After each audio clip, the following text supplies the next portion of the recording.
Corona के बढ़ते मामलों के बीच देहरादून में लोग अब लापरवाह भी होते हुए नजर आ रहे हैं। देहरादून के पलटन बाजार में लोग बिना मास्क के ही घूमते हुए नजर आए।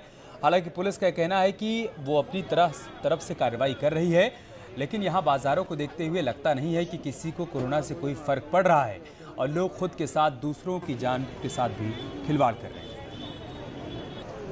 देहरादून से हमारे संवाददाता सुनील नवप्रभात इस वक्त हमारे साथ जुड़ चुके हैं। सुनील, कोरोना के केस बढ़ते जा रहे हैं और इन सब के बीच लोगों की लापरवाही भी बढ़ती जा रही है। ये तस्वीरें तो यही बता रही हैं।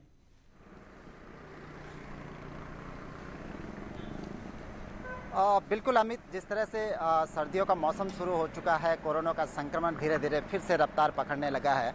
हम देख रहे हैं कि लोग उतने ही कैजुअल हो गए हैं, सिस्टम उतना ही कैजुअल हो गया है कोरोना के संक्रमण को लेकर।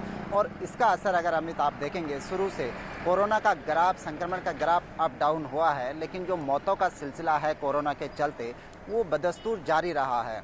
आज की डेट पर भी अगर आप देखेंगे तो प्रतिदिन 5 से 9 के बीच डेथ हो रही हैं, डेथों के केसेस सामने आ रहे हैं। हाँ। वहीं दूसरी ओर अगर हम देखते हैं तो बैकलॉग सैंपल का भी एक बड़ा आंकड़ा पड़ा हुआ है, जो अभी तक बैकलॉग में करीब 12,000 के आसपास सैंपल बैकलॉग में हैं। वहीं जो सैंपल जो टेस्ट की रफ्तार है वो भी कुछ धीमी हुई है।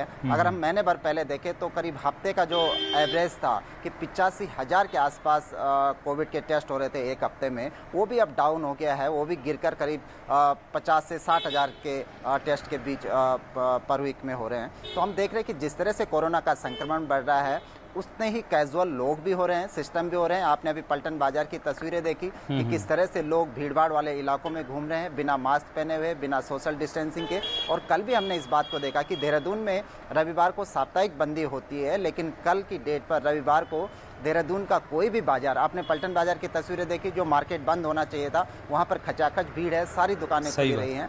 अब जरूर प्रशासन हरकत में आया है। जो बॉर्डर एरियाज हैं, जहाँ पर भी सीमाएं हैं, वहाँ पर कोविड टेस्ट हो रहे हैं, यात्रियों के टेस्ट किए जा रहे हैं। इसके साथ साथ डिस्ट्रिक्ट एडमिनिस्ट्रेशन ने सख्त निर्देश दिए हैं कि अब जो साप्ताहिक बंदी है उसका कड़ाई से पालन किया जाए। तो कुल मिलाकर अमित, लोगों को भी अवेयर होना होगा, सिस्टम को भी और एक्टिव होना होगा, और इसके साथ साथ कुछ सख्तियां भी बरतनी होंगी। जिस तरह से हम दिल्ली में देखते हैं कि मास्क पहनना बिल्कुल अनिवार्य कर दिया गया है। जो बिना मास्क के देखा जा रहा है उस पर 2,000 रुपये का पनिशमेंट है। कई राज्यों ने फिर से आंशिक लॉकडाउन की ओर बढ़ रहे हैं, तो उत्तराखंड को भी इस मामले में एक्टिव होना होगा और जो कोविड का प्रोटोकॉल है उसका सख्ती से पालन कराना होगा। जी, शासन और प्रशासन को सख्ती से पालन कराना होगा, लोगों को भी समझना होगा अपनी जिम्मेदारी को। बहुत शुक्रिया सुनील, आपका हमारे साथ जुड़ने के लिए और तमाम जानकारी हम तक पहुंचाने के लिए। आगे बढ़ते हैं खबर हरिद्वार से, जहां पर हर की पैड़ी में बह रही गंगा की धारा को लेकर बड़ा फैसला लिया गया है। त्रिवेंद्र रावत सरकार ने गंगा को एस्केप चैनल मानने वाले शासनादेश को रद्द कर दिया है।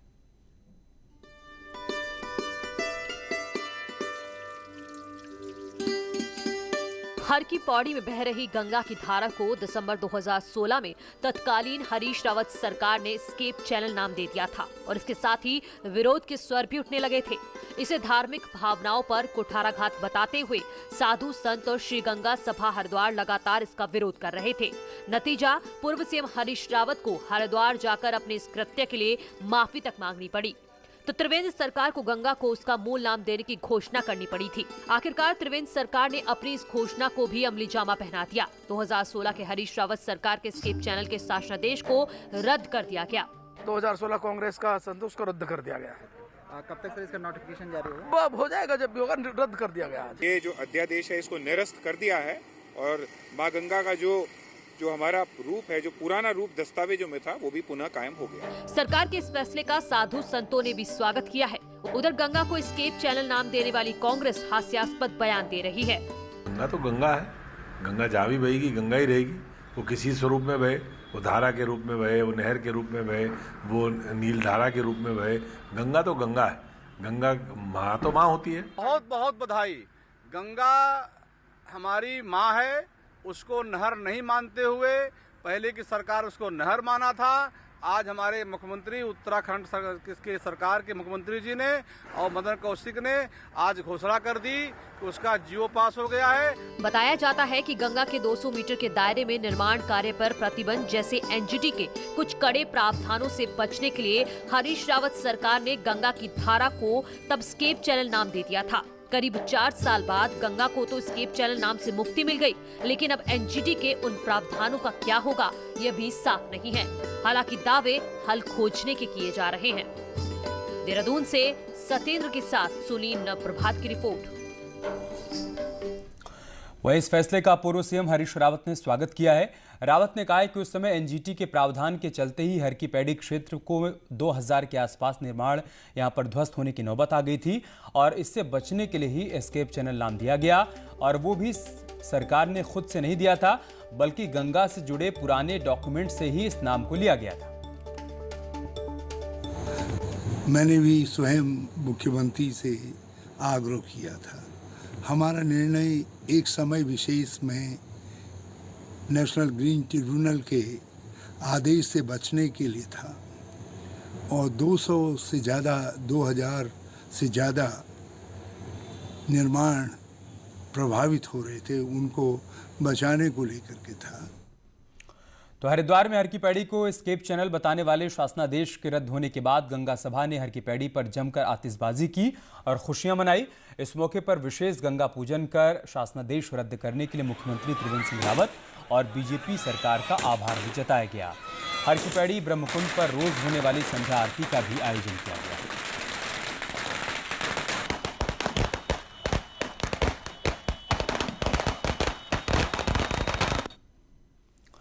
इधर कुंभ को लेकर अखिल भारतीय अखाड़ा परिषद ने सीएम हाउस में मुख्यमंत्री से मुलाकात की और मीटिंग के बाद कहा कि कुंभ भव्य और दिव्य होगा।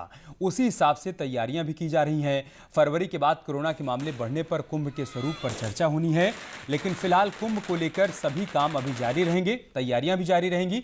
मीटिंग में अखाड़ों ने शाही स्नान और पेशवाई के लिए रास्ते ठीक करने की मांग की, जिस पर सीएम ने सभी समस्याओं के जल्द निदान का भरोसा दिया है।